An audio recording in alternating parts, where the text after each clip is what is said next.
நீர் சொல்லிடும் ஒரு வார்த்தை கேட்டிட உண்மையாய் ஓடுகிற அலைத்தவரே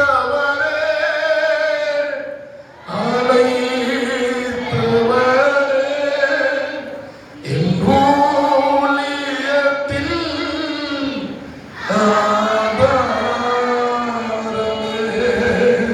முடியாத அவர் கிருபை என்றும் உள்ளது, தேவ கிருபை என்றும் உள்ளது, அவர் கிருபை என்றும் உள்ளது.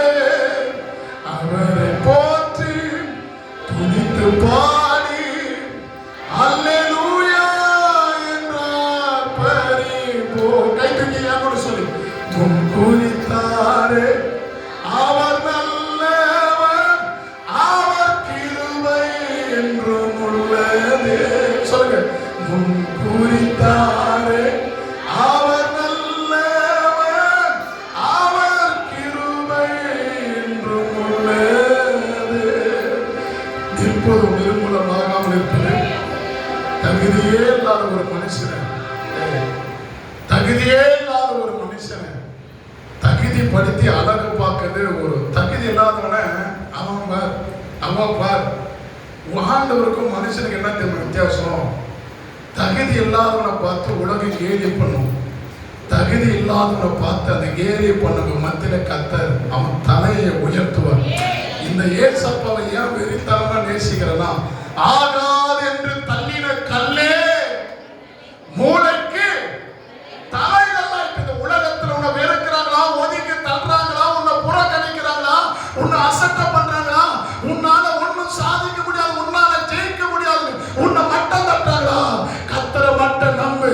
அவர் சிறியவனை புழுதியில் இருந்து தூக்கி எடுத்து அவர் ராஜாக்கள் மத்தியில் அமர பண்ணுகிறவர். ஆமென் சொல்ல பார்க்கிறார். எத்தனை பேர் விசுவாசிக்கிறீங்க? எத்தனை பேர் நம்புறீங்க? அவரை போல ஒரு நல்ல தெய்வம் போன் கொடுக்கும். அவரை போல ஒரு நல்ல தெய்வம் இந்த உலகத்தில் இருக்கவே முடியாது. ஒரு அமைந்தவ கேட்டேன் நல்ல சத்தமா. ஏதாவது ஒரு சிறு சாட்சி சொல்றீங்களா? ஏன்னா இத்தனை வருஷத்துல இந்த சபையினால நான் எவ்வளவு ஆசீர்வதிக்கப்பட்டேன். ஏன்னா டைம் இல்லை, எங்களுக்கு பாஸ்ட் என் விசுவாசிகளுக்கு அந்த முக்கியத்துவம். கர்த்தருடைய பரிசுத்த நாமத்துக்கு சொந்தம் உண்டாவதாக. இந்த நாளிலும் கூட இந்த சபையை நடத்தி வருகிற ஐயா பாஸ்டர் ஐயாவோட ஆண்டவர் எவ்வளவு நாட்களாக நடந்து வந்த பாதையை நான் நினைக்கிறேன். கர்த்தர் அவரை நினைத்திருக்கிறார், இன்று அவரை ஆசீர்வதிப்பார். ஆவியானவர் இந்த நாளிலும் கூட அநேக ஜனங்களை வரவழைத்திருக்கிறார். இந்த ஜனங்களை பார்க்கத்தக்கதாக நான் பெருமைப்படுகிறேன். இந்த நாளிலும் கூட அநேக அற்புதங்கள் நடக்கும்படியாக தேவனாகிய கர்த்தர் உங்களை ஆசீர்வதிக்கும்படியாக சொல்லிக்கிறேன்.